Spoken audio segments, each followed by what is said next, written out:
Alright, kali ini kita kedatangan game baru lagi. Ya, nggak bohong sih, di bulan ini banyak banget game yang menarik untuk dimainin serta di-review. Bahkan habis ini aja gue bakal review Duet Like Abyss yang rilisnya bener-bener deketan banget sama CZN ini. Gile, kita dibanjiri game gacha baru. Walau gue cek di berita katanya Duet Like Abyss atau DNA gak jadi game gacha dan bakal jadi game mancing. Artinya bakal grinding mampus sampai dapat secret. Anyway, game ini dirilis tanggal 20 Oktober dan publishernya Smilegate Holding. Game ini jujur aja gue dikasih tahu sama temen gue untuk coba mainin dan ya review. Gue bener-bener gak ada info soal nih game sama sekali. Bahkan gak ada di list game yang pengen gue mainin. Tapi ya, kita gas saja. Sebelum review, gue mau sedikit misu. Biasanya kalau lu main game gacha di PC, kan lu download launcher, terus ya udah install gamenya pakai launcher tersebut. Nah, ini sebenarnya sama aja, tapi di CZN ini pakai kayak mega launcher gitu buat launchingnya, yang dimana lu harus login dulu kalau mau download.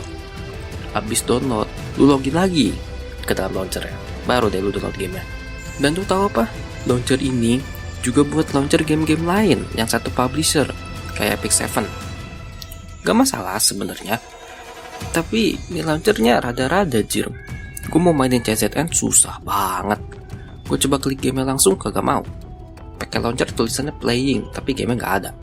Sampai gue harus entas dulu tuh launcher baru bisa mainin. Asli, gue curiga yang bikin launchernya pekerja Epic Game Store dah. Opening di game ini, lu langsung dibanjiri cutscene. Dan lu lagi sekarat mampus di klinik, tiba-tiba lu flashback yang langsung disuruh gelut tutorial. Dan god damn, gue main romance lagi coy. Haha, ini akan menarik. Anyway, lu sedikit amnesia dan pelan-pelan mengingat masa kejadian sebelum ini. Dan bentar. Ada zero jir. Buset, zeronya pakai bedil coy. Anyway, lu kemudian mimpin pasukan lu untuk maju ke depan. Dan ketemu monster badak. Yaudah tuh lu mencoba gelut dan core MC-nya rusak dan kagak bisa balik ke kapal. Selama kita bertarung juga itu salah satu agen kita, Ray, kebunuh yang ngebuat satu party kita kena mental semua, cok.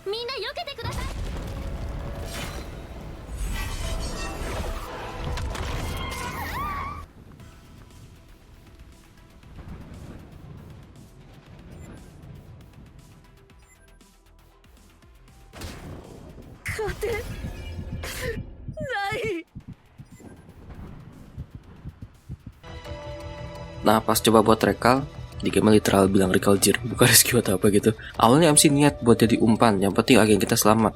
Tapi di sini Renwa memindahkan core miliknya ke MC. Jadinya kita bisa pulang, walaupun Renwa harus solo lawan musuh badak tersebut. Gak bohong sih, openingnya ajib. Habisnya kita disuruh rescue Renwa, dan ya, beres prolognya. Rating, not a bad ass, mantap, mencekam, dan memberikan emosi. Oke, mari bahas gameplay. Seperti yang gue bilang sebelumnya, CZN gamenya pakai kartu yang sama seperti Morimans. Beda kalau Morimans, satu party berempat, ini kita cuma bertiga. Overall sistemnya mirip dan bahasanya juga sama. Retain, X-House, Discard, dan ya bahasa lainnya. Oh ya, ada kartu aljabar juga BTW. Bahkan ada kartu tulisan sistem jir. Ini fix di codingannya lupa naruh format atau kurang spasi di kodenya. Jujur ini gak sekompleks Morimans yang bahkan sampai ada archetype khususnya per karakter, sehingga lu gak terlalu pusing pas mainin. Apalagi pas storynya gara-gara translate Morimans yang pakai GPT. Sekiranya ini lebih proper sih.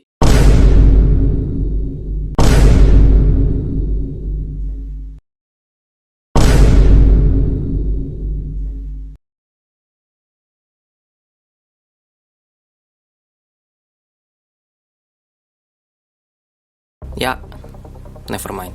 Masih aja ada translate yang gak bener. Ya udahlah ya, no problem selama masih ngerti apa yang ingin disampaikan. Gameplaynya garis kasarnya serupa kayak Stella Sora yang mewajibkan lu menuju ke dungeon untuk kumpulin buff dan perkuat karakter agar bisa dipakai saat grinding atau lawan boss. Bedanya di sini lu nggak kumpulin buff, tapi saat lu di dungeon lu bakal cari tambahan kartu, disebut Epiphany. Semua karakter punya kartu tambahan yang bukan dari deck awal mereka. Nah, kartu tambahan yang kita dapetin ini jujur aja rada acak munculnya. dan apa yang bakal dapet juga rada acak. Tapi ketika kartu tambahan yang udah keambil dapet Epipani lagi, ini lu bisa milih apa yang pengen lu tingkatin. Ada 3 opsi ketika up kartu tambahan. Pertama buff scaling kartu, terus ngurangin harga dan ngurangin scaling, dan terakhir biasanya ganti gimmick. Contohnya ada kartu yang awalnya makan 1 AP jadi makan X AP. Ya berubah jadi kartu aljabar yang bakal makan semua AP kita untuk nyerang. Gak cuma dari kita doang, kartu yang kita dapetin ketika di dungeon disebut neutral card juga bisa dapat Epipani juga cuy. Kalau lu lihat ada logo spesial di kartu tersebut, ya logo ini artinya lu dapet Divine Epipani yang gacora kadang gak ngotak. Gua entah kenapa suka nyebutnya sebagai sponsor, karena ya disponsorin dewa gitu. Asli, lu lihat ini dah, always attack weakness. Bro, itu basically true damage anjrit. Sama nih juga, udah ningkatin ego atau energi buat ulti, nambahin 1 AP, dan kartunya jadi gratis AP gara-gara sponsor. God damn, OP-nya sponsor Ci. Tapi saya ingat some point gue harus ke dungeon lagi karena build ini bakal kadaluarsa kan at some point. Oh ya, pas battle di bawah darah party ada bar khusus setiap karakter. Bar ini adalah trauma dari karakter. Kalau trauma bar udah penuh, nanti agen kita kena mental, kayak pas opening yang gue bahas sebelumnya. Untuk mengembalikan kondisi mereka dan juga biar usaha lu buff karakter di dungeon gak sia-sia, lu harus melakukan terapi pada agen lu cuy di RSJ. Asli sih, ini mekaniknya rada-rada cuy. Masalahnya kalau agen kena mental, mereka literal gak bisa nyerang jir.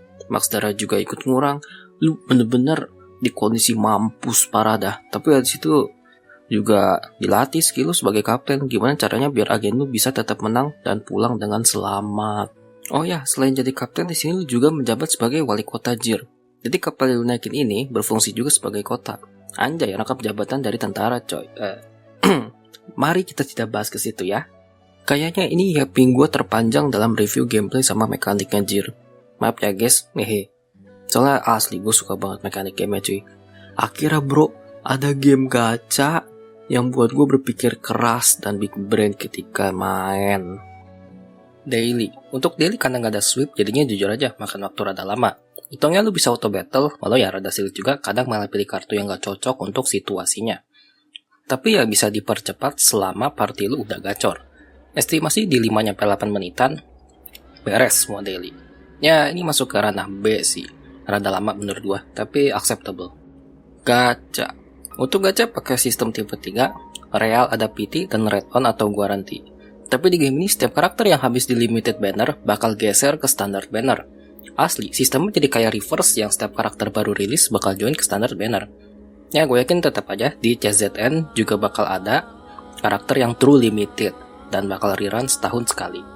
PT ada di 70-an dan soft PT di 58. Pendapatan per hari di 60 dan satu poolnya 160. Ya standar lah ya, kayak game gacha tipe 3 zaman sekarang.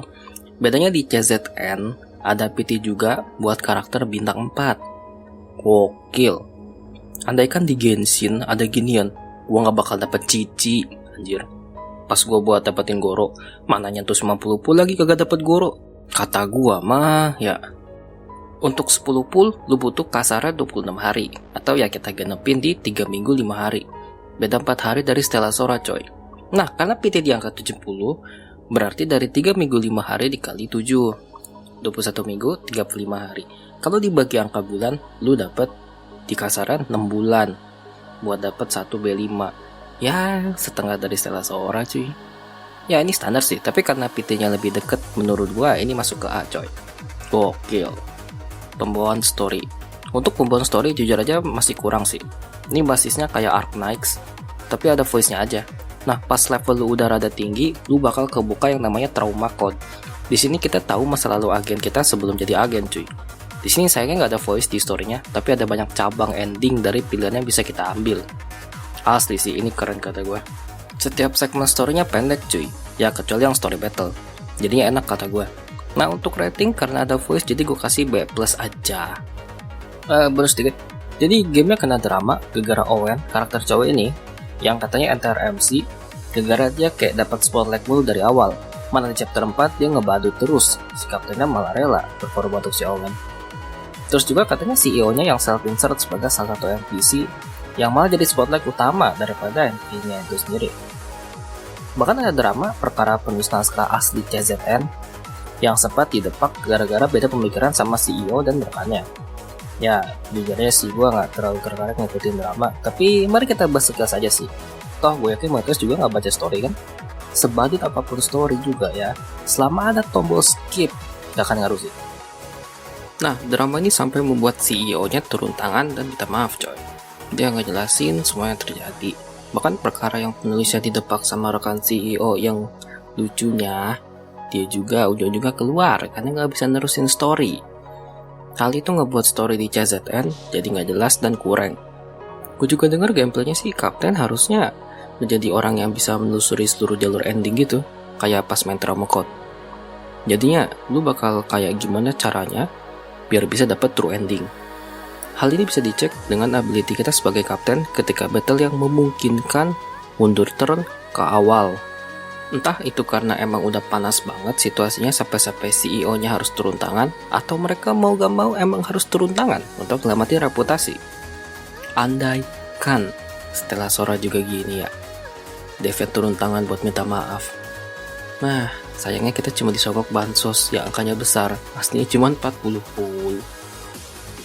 Ya, berkat dari CEO-nya minta maaf, mereka ngasih kita bansos 10 full setiap minggunya. Dan janji bakal menulis ulang story-nya. Entah bakal gimana story-nya. Soalnya kalau di rewrite dari awal, gue takutnya malah tambah konsisten. Apalagi dengan karakter yang kita udah kenal. Untungnya kita bisa baca ulang story-nya sih. Jadinya, orang yang udah namatin story-nya nggak harus buat akun baru.